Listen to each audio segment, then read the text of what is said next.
Our last presentation for today and for this whole session is on the World Rowing Umpiring Exam and umpiring.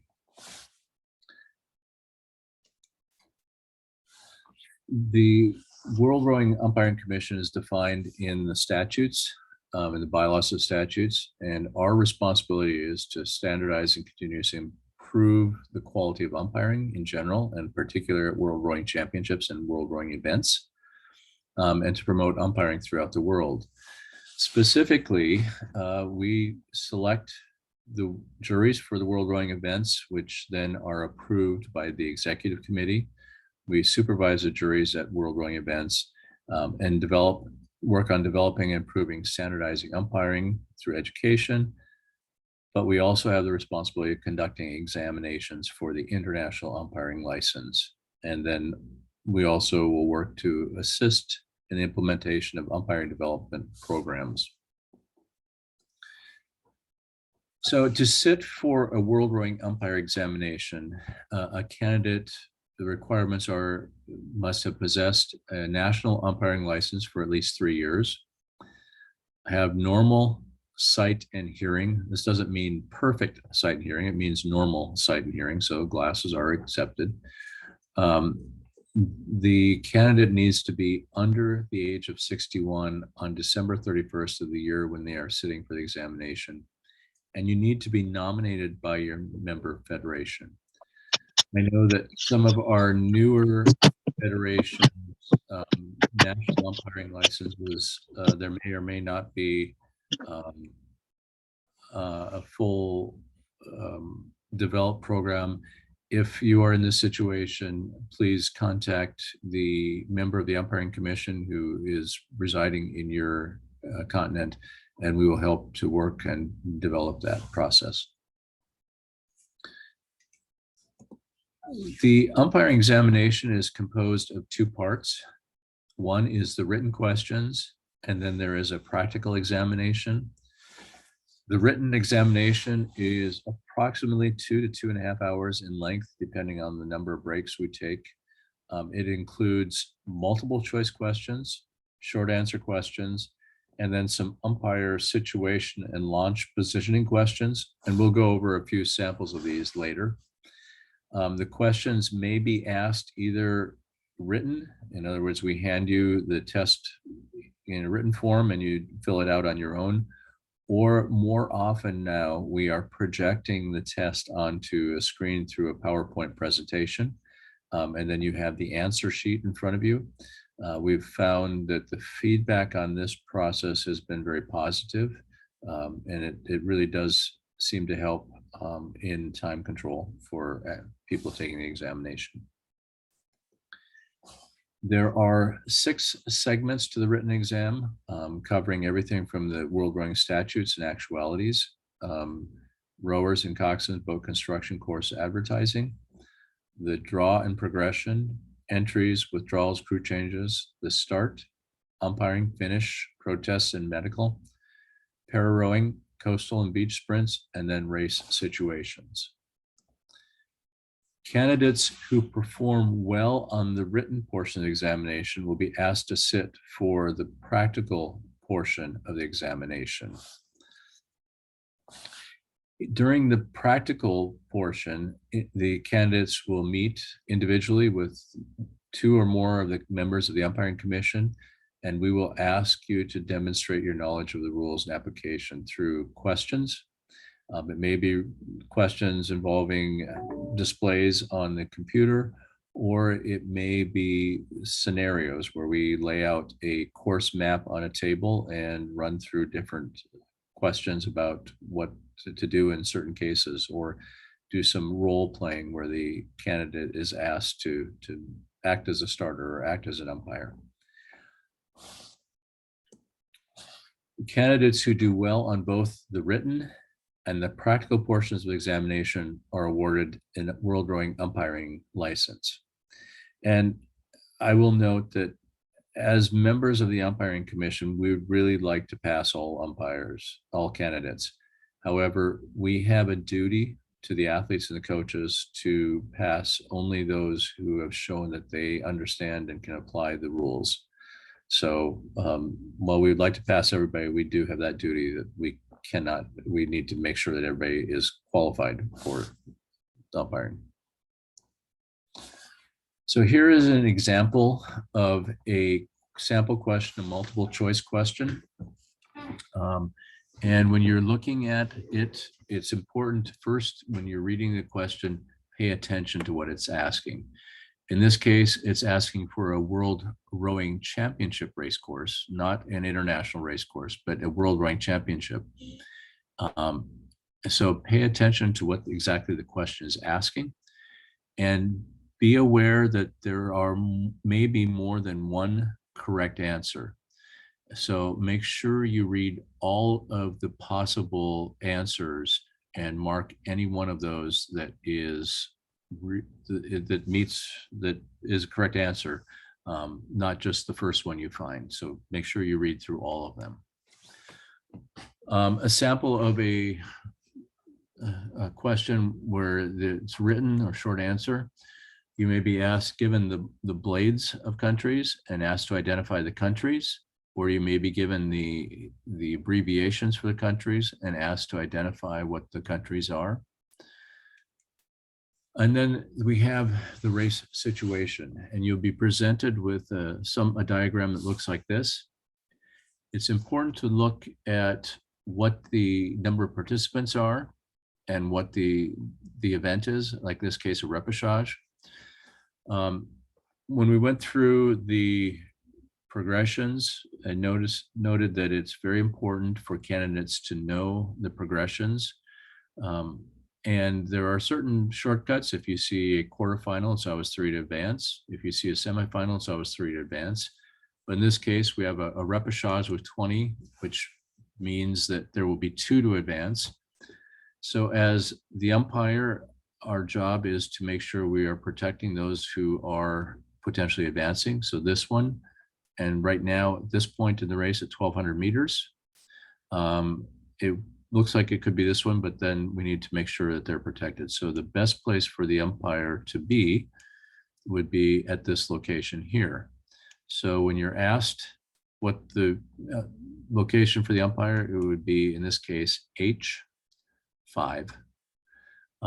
And we realize that when we're grading this, that it may be that there is this little area here. As long as you're in the right area, you will get credit for that. So those are the type of questions, kind of quick sample of the questions. I sometimes get asked if there is a percentage that you need to hit on the written, achieve on the written before you can go on to the practical. Roughly, I mean, we do have some percentages. We kind of have a area at the top, which we say automatic. There's an area for consideration, kind of a little lower. And if you get below 60%, definitely that's not good.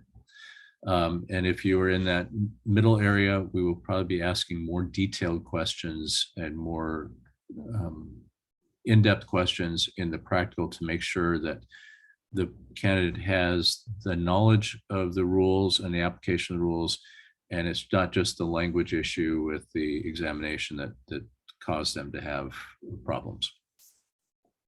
So you've passed the umpiring examinations. Congratulations. Now what? A World Rowing umpire's license is valid for 4 years. If you sit for an umpire seminar, it will automatically extend for another 4 years. The seminars are arranged at the request of national federations. We will also have them at some of the major events. The umpire's license, the umpire needs to maintain their national umpire's license in order to maintain their World Rowing umpire license. And we do have an age limit, as the same as the council and commissions. The umpire's license, the umpire will retire when the December 31st on the year the umpire reaches 70 years of age.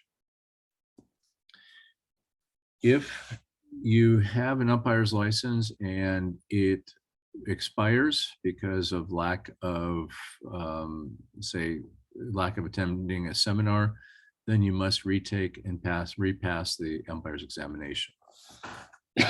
World rowing umpires who are members of jury, we ask that you, or jury ask that you wear your badge, the umpire's badge that you are given. If you are not a member of the active jury at an event, we ask that you do not wear your umpire's badge, because we want to make sure that the athletes and coaches clearly know who is acting as an umpire at an event and who is not.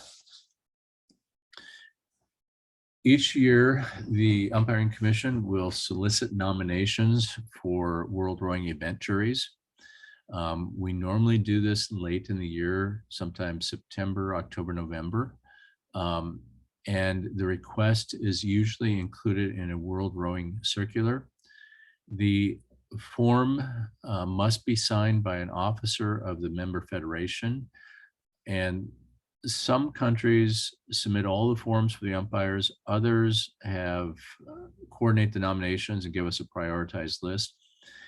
In the last couple of years, we have asked that the federation submit one name or two names, one male, one female umpire for each event nominating. This way, we let the federations make the decision on who should go, keeping in mind that some federations may have development within their federation for the umpires.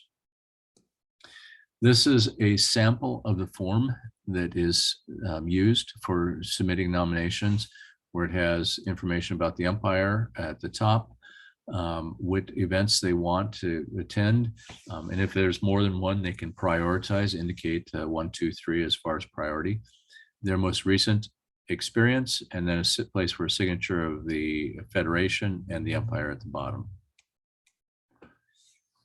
The Umpiring Commission will select the juries, and then the World Rowing Executive Committee will approve those selections. Among the factors we use in trying to select the juries, whether the federations are participating, we try to balance the federations on a jury so that we have a good balance of different federations represented on the juries. Also regional balancing, so that each of the regions of the world are represented if possible. Gender balancing where possible, depending on the nominations that we receive. Jury experience, so that we can have a mix of experience. Developmental issues, if we are looking at having a world championship or say an Olympic Games in one area of the world, we may emphasize that area to make sure that we have an experienced group of umpires for that event. And then the umpire's work record, and we'll go over that on the next slide, and then other factors. So we look for a logical building of experience for an umpire to kind of move up the chain. So the first level is we're looking for regional and continental championship and World Cup experience. And then as the next level, once somebody has done that, they'll be eligible more or less for the Junior Worlds and the U23 Worlds, which are treated pretty much as equal in this process. And then from there, the Senior World Championships, and then finally the Olympics and Paralympics. So for a brand new umpire to be nominated for the Olympics or Paralympics is probably not going to be selected, because we would like to see them develop through this process. A little bit, I have the information here for the 2020 juries. I would probably need to update it more recently, but for the 2020 juries, we received 599 nominations for the jury positions from 290 different umpires, and they represented 62 member federations. We selected for the 15 juries 214 positions representing 58 member federations. A quick note on this: while we would like to select and have every federation that submitted a nomination be represented on a jury, in the case where we have just one umpire from a federation, it wouldn't be, I would say, fair, or it wouldn't be fair to select that person every year just because they're the only person from their federation. So Sometimes we do not select that just because to provide the balancing and other people that have that opportunities. If you are selected for a World Rowing event, we do expect you to attend the event. However, we also realize that life happens and sometimes you are prevented from attending. If that is the case, we hope that you will give us as much notification as early as possible so that we can make the adjustments and call up one of the spares that has been selected for that in time for them to be able to attend. If you're selected, you'll generally receive a stipend for the event, and this will be based on your country of residence and where the event is, and so to generally cover the transportation. It usually comes in the form of either money at the event or by a bank transfer. You generally are expected to make your own travel arrangements. There are some events like the Olympics and Paralympics where they will make the arrangements for you, but generally you are required to make your own travel arrangements. The housing and some meals are furnished generally by the organizing committee.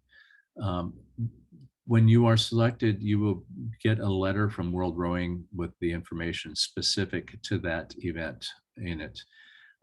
And right now in this age of COVID, World Rowing has been making the decision about 3 months in advance whether events will actually go forward. And we've asked the umpires to wait until that decision is made before booking travel reservations. While you're working at a regatta, you're expected to wear the umpire uniform, which is the World Rowing umpire badge, the light blue shirt, a tie or a scarf, gray pants or skirt with a navy blazer or jacket. The president of the jury may authorize variances. In other words, because it's the heat and humidity of the weather, they may say, we're not going to wear the blazers today, or wear the blazers only when you're following a race. But generally, if you are selected, you should have the uniform. And then the jury members may be selected or may be invited to different social events during the event. But that is really dependent on the events and what's going on at those events.